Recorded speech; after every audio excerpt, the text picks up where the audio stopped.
Hi everyone, exam medicine channel में आप सभी का स्वागत है। इस वीडियो में हम बात करेंगे कंबाइंड टेक्निकल सर्विस एग्ज़ाम को लेकर।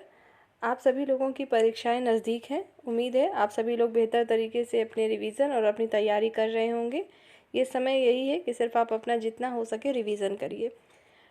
इस वीडियो में हम बात करेंगे इसके एग्ज़ाम लेवल को कि क्या हो सकते हैं एग्ज़ाम लेवल, प्रश्नों का जो पैटर्न है क्या रह सकता है और कितने आपको अटेम्प्ट करने चाहिए।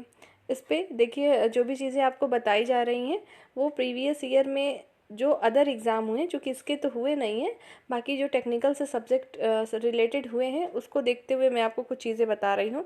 आप सभी लोग जितने भी होंगे इसमें ट्रेड के, लेकिन आप सबको पता है कि मैक्सिमम जो ट्रेड के कैंडिडेट हैं वो लैब असिस्टेंट के ही हैं, लैब टेक्नीशियन की जो है कनिष्ठ सहायक की, उसके ही कैंडिडेट हैं।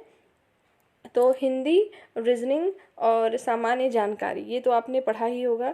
ट्रेड में भी आपने देखा कि साइंस का वेटेज ज़्यादा है। और जो आप लोगों ने सामान्य जानकारी पढ़ी होगी, आप लोग करंट को भी पढ़िएगा। आप देखेंगे कि प्रश्न आपको लगभग 4 से 5 प्रश्न करंट अफेयर के मिलेंगे। तो आप सीधे देख लीजिए, अगर 20 नंबर की जी के आ रही है तो 5 नंबर अगर आपका करंट पूछा जाए तो बचा आपका सिर्फ 15 नंबर।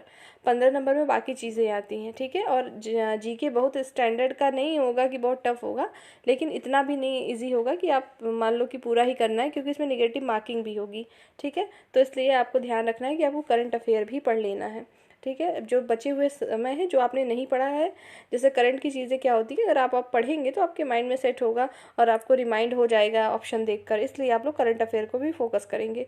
रीजनिंग और हिंदी आप लोगों ने पढ़ी ही होगी, प्रैक्टिस उसको कर भी चुके होंगे, तो इस समय आप लोग को करंट अफेयर पढ़ना है। दूसरी बात करूँगी ट्रेड की।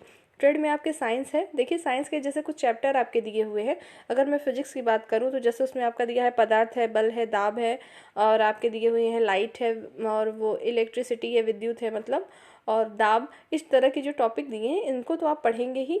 और इसके अलावा भी जो रिपीटेड प्रश्न हैं, अगर आपके पास समय बचता है तो जो आए हुए प्रश्न होते हैं उनको भी देखेंगे, क्योंकि आपने देखा होगा जीके में आपके जो है भी साइंस को पूछा जा सकता है। तो ज़रूरी नहीं है कि सिर्फ उतने ही टॉपिक को पढ़िए कि आपने सिर्फ दाब पढ़ लिया, वो क्या होते हैं आपने पढ़ लिया, काम हो गया। नहीं, आपको पढ़ना होगा, इतना भी इजी नहीं होगा इसका एग्ज़ाम पैटर्न।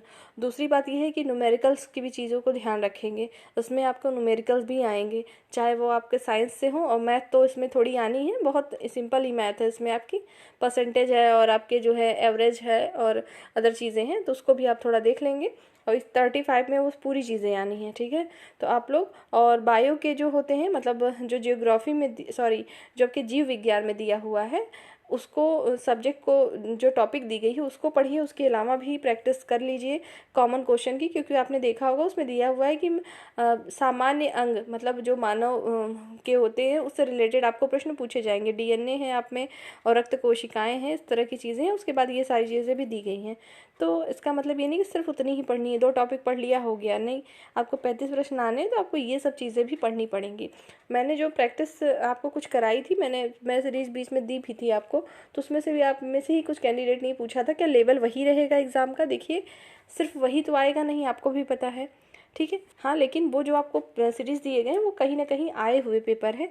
जैसे आप साइंस से रिलेटेड जो एग्ज़ाम देते हैं, जैसे अगर हम बात करें टेक्निकल के होते हैं, रेलवे में आए होते हैं प्रश्न, उन सबको लेते हुए ही वो सारे प्रश्न आपको दिए गए हैं। वो सिर्फ आपके रिवीजन के लिए है। जिसने एक बार पहले कहीं पढ़ा है या उस टॉपिक को आप पढ़ेंगे तो आपको रिवीजन अच्छे से करते हुए समझ में आएगा, ठीक है। तो सिर्फ उतना ही नहीं है, आप सबको ध्यान रखना है कि आपको न्यूमेरिकल्स की भी चीज़ें कर लेनी है, क्योंकि प्रश्न आपको बनेंगे वहाँ से, ठीक। इतनी चीज़ें आपको करनी है। और रही बात कितना आपको अटैम्प्ट करना है, देखिए कट ऑफ तो भी कुछ बताया ही नहीं जा सकता, क्योंकि जब तक पेपर का लेवल ना देखा जाए, ठीक है। तो आप एक मान के चलिए कम से कम 80 प्लस करने की कोशिश करेंगे आप सभी लोग। जनरल कैंडिडेट, जनरल हो या तो कोई भी हो, पढ़ते तो सभी इक्वल ही हैं। यहाँ कैटेगरी डिवाइड हो जाती है, बात और है। सबकी कोशिश यही रहनी चाहिए कि हम 80 प्लस करें, ठीक है। बाकी आप एग्ज़ाम बेहतर तरीके से दीजिए। और नेक्स्ट डे 26 को आपका एग्ज़ाम होना है। 27 को क्या हो सकते हैं उससे रिलेटेड एक्सपेक्टेड कट ऑफ क्या हो सकती है, इन सब चीज़ों के बारे में हम जो है 27 मार्च को बात करेंगे। अब आप लोग अपने रिवीजन को करिए। बीच में आपको कोई वीडियो प्रोवाइड करी जा रही है, यदि आप चाहें तो वहाँ से प्रैक्टिस कर सकते हैं। यदि आप पहले से कर रहे हैं तो वहीं से करते रहिए। और करंट की रही बात, तो करंट आपको कम से कम 4-5 महीने का पढ़िए। 6 महीने का पढ़ सकते तो बेहतर था, लेकिन वक्त नहीं है, तो आप 3-4 महीने की इंपॉर्टेंट चीज़ें देख लीजिए, ठीक है। और वीडियो भी जो दी गई है वहाँ से भी देख सकते हैं, और अगर आपके पास बुक हो, आपने ली हो, तो वहाँ से भी देख लीजिए। और क्योंकि वो भी मस्ट है, किसी भी सेक्शन को छोड़ के आप सोचेंगे कि हम कर ले जाएं, तो ऐसा नहीं है।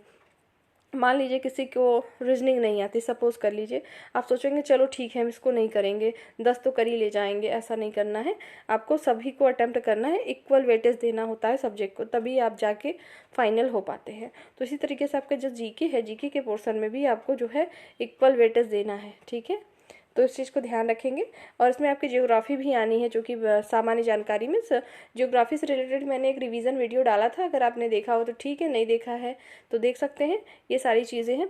और अगर आप लोगों की इस पेपर से संबंधित कोई भी क्वेरी होगी, कोई डाउट है, तो आप पूछ लीजिएगा। और दूसरी बात यह है, एडमिट कार्ड आप सब लोगों ने ले ही लिया होगा, उसमें इंस्ट्रक्शन सभी ने पढ़ा है, इसको बताने की ज़रूरत नहीं है कि आपको क्या भरना है। वहाँ पे आपको कोड दिया गया कि 35 प्रश्न जो आपको करने हैं, आप अपने ट्रेड से उसी कोड को फिल करके ही जो है नेक्स्ट अपना पेपर करिएगा। नहीं तो क्या होगा, अगर आपने कोड कुछ और भर दिया, आंसर किसी और चीज़ का दे दिया, तो भी आपकी ही इसमें नुकसान होना है, क्योंकि उसकी मार्किंग उसी कोड से ही होनी है कि आपने उसी को अटैम्प्ट किया था। तो इस बात का ख़ास तौर से ध्यान रखेंगे अपने OMR को भरते समय। बाकी क्या चीज़ें ले जानी है आप सबको पता है, इंस्ट्रक्शन अच्छे से फॉलो करिएगा। और बाकी और सभी लोग एग्ज़ाम दीजिए, अच्छे से रिवीजन करिए। इस वीडियो में इतनी ही जानकारी देनी थी। नेक्स्ट वीडियो में हम फिर मिलेंगे, तब तक के लिए टेक केयर, जय हिंद।